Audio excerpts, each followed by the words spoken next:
in people's lives, there's only maybe a half dozen, 7, 8 categories that really matter. Most people, they major in minor things. They focus on stuff that doesn't matter. They know more about this celebrity going in and out of rehab than they do about their own personal development. But I look at and say, if you look at your body, without that, everything else is out the door. You don't want to be richest man in the graveyard. That's not going to do it. If there is energy, if there's vitality, if there's strength, it's going to show up in your relationship. It's going to show up in your business, it's going to show up in your life.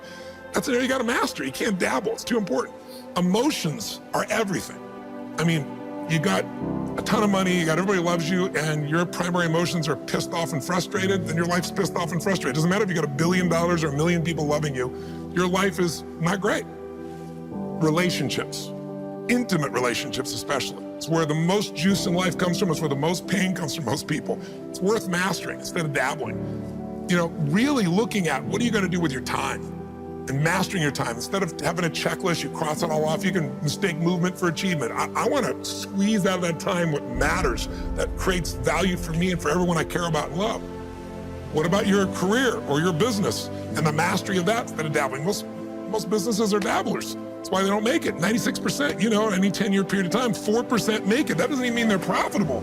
And it does not mean they're enjoying themselves, all right? Or they're getting anybody else to feel good. Really mastering money so that it's not a question in your life. You can do and be and give and share as much as you want. You're not stressed about it. You live in a place of abundance. And then spiritually, really, I think, I don't tell people what to believe spiritually, but I believe that ultimately, whatever you believe, you got to live it, and it should lead to growing and giving.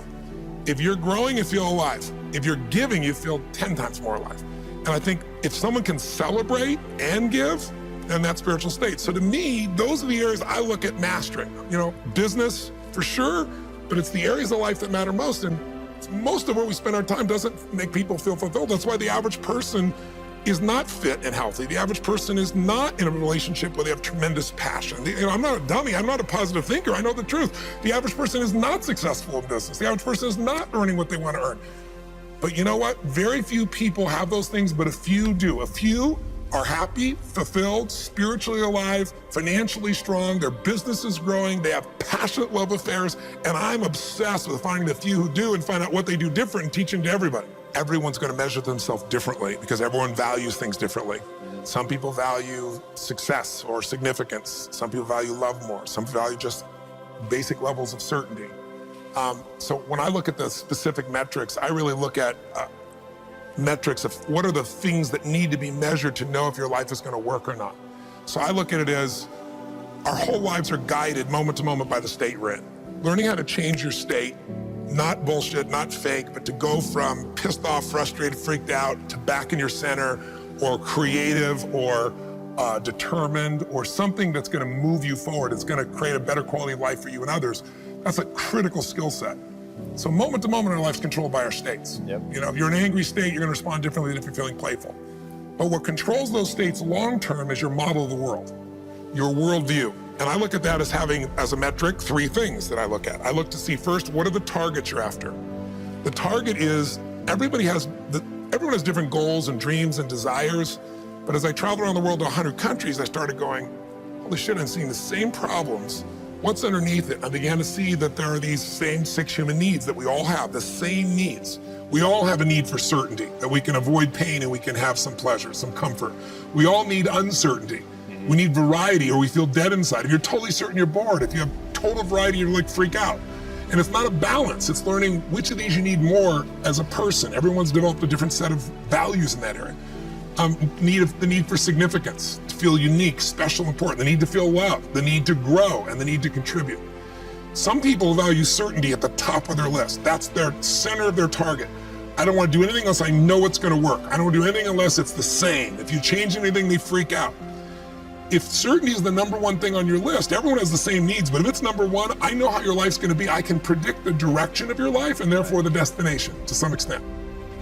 If you're driven by love first, you want certainty too, but love is higher, you're going to behave very differently than if you're driven by significance. I have to be the one. So I look to see which of those needs are the top 2 on your list because they control your life. Yep. The 2 that most people have, 90% of the planet, if you said, of all these needs, which one do you really focus on most day to day? Everybody wants love. What do you focus on? Most people focus on being significant. We live in a Facebook world where people fake their life, put new filters, make it look different than it really is, tell stories that, are totally full of it to make themselves look good. Because we live in this kind of false world where significance is more important than love. And it separates us. And the other one that we see most often is certainty. People want to be certain before they can do something. You couldn't have started a business like you had if you were absolutely certain before you started. You can never build a business with that. You can never build a great relationship, because if it's based on certainty, then everybody's got to stay the same and never change, which means you're never going to grow, which means you're going to be miserable. Right. So my metrics are, I want to find out what's driving you. And I want to see, is it healthy or unhealthy? You can have two people be driven by significance, though, and do it with a different set of rules. That's the second piece I measure. The beliefs or rules of how to fulfill that target. But I want to be more clear about something. An extraordinary life is life on your terms, and there's two parts. Part one to have an extraordinary life is mastering the skill of the science of achievement. How do I take what I envision and make it real? And how do I do that quicker, faster, better, easier?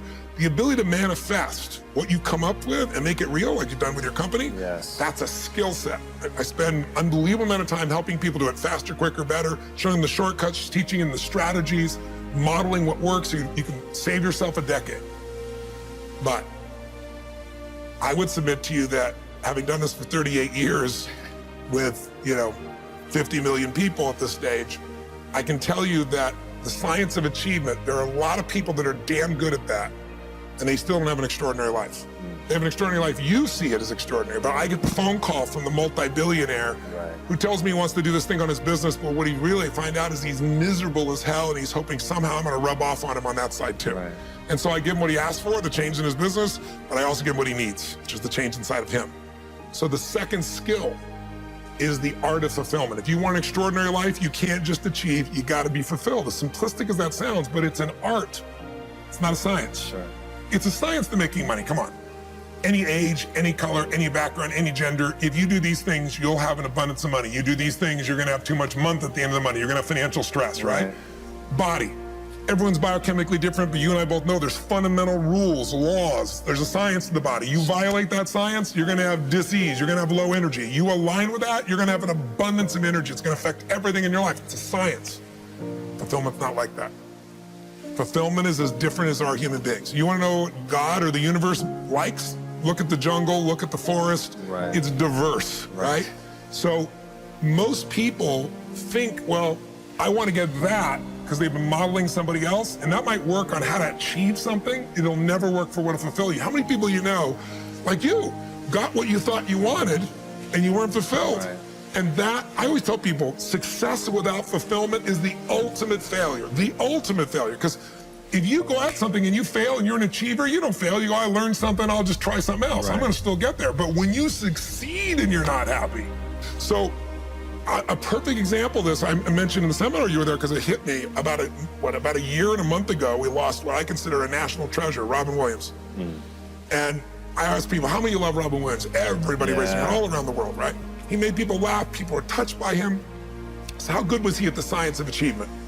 I mean, he wanted to be a great comedian, make the whole world laugh, he did. He wanted to have his own TV show, he did. He wanted the #1 show, he did it. He wanted to make movies, he did. He wanted to have an Academy Award for not being funny. Dramatic, and he did it, right? He did it, yeah. He said he wanted a beautiful family. He achieved everything, and he hung himself. That's crazy. And I know recently someone's saying, well, he had dementia, he had drug abuse, he had alcohol abuse most of his life because he made everybody happy but whom? Himself. That's the ultimate failure. So if I had no other message to offer your viewers, and you let me give it to them right now, I'll tell you what I believe. I believe our lives are controlled by one force, decisions. I certainly believe in force greater than myself, call it God if you will, grace, whatever you want to call it, the universe. But I also believe it gives us choices.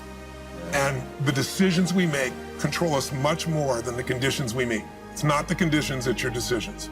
Decisions of what to believe, decisions what to do, decisions what to give. I say to people, think about, look back 10 years ago, 5 years ago, 15 years ago, and think of a decision you made. That if you would have made a different decision, you'd have a totally different life today. Better or worse, I don't know, but totally different. The most important decision you can make above any on the face of the earth is deciding that no matter what happens in your life, no matter what happens, you're gonna live in a beautiful state. The decision to say, I am not going to suffer. That if suffering arises, pain's one thing, suffering's another. Suffering is when you're like, suffering could be worry, it could be anger, it could be frustration. It's anything that takes you out of a beautiful state. And here's what people don't get. You can end suffering by stop focusing on yourself and focus on something you want to serve greater than yourself. Your children, your wife, your mission, your life. You can get out of it in an instant because the nature of the human mind is to constantly compare things.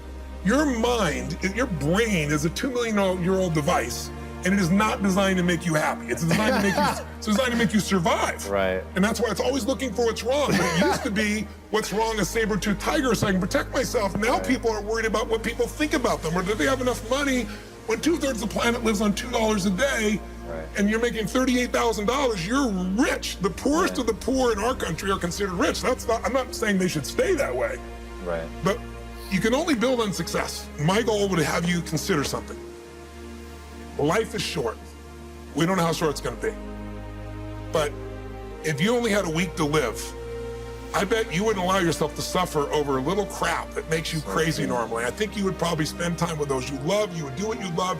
You'd take awe in a sunset. You'd smell the air. You would take in everything in those final moments that you possibly do. So my thing is, why wait? Right. Why wait? Why not just decide that if I start to suffer, I know the solution, because suffering is me obsessing about me. You might say, it's not me, I'm worried about my kids because they're not doing well. No, you're worried that you haven't done enough for your kids. It's about you still, right? Yes. You know, you're worried about what was done or what you should have done or what shouldn't have done. And you can end that in an instant by becoming aware of it and saying, I have made the most important decision of all. Right. I'm gonna live in a beautiful state. Because here's what's gonna happen. Anybody watching, you may lose a family member, you probably will. Somebody may get cancer. Your business the government might change the rules. They might change things radically that you can't even do anything about it. You might go bankrupt. You might get divorced. I'm not saying anybody will, but no one knows what's gonna really happen in your life. Life's full of uncertainty, but here's what you can know. You can decide that what happens, you could have a great time. If somebody like Viktor Frankl can be locked up in Auschwitz and come out of that and experience finding joy in the middle of Auschwitz, then human beings have a capacity they've undersold themselves on.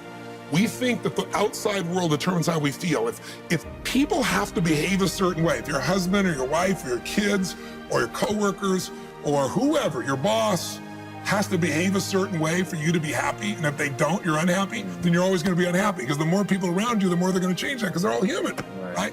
My invitation is, as great as it is to achieve, more important to enjoy.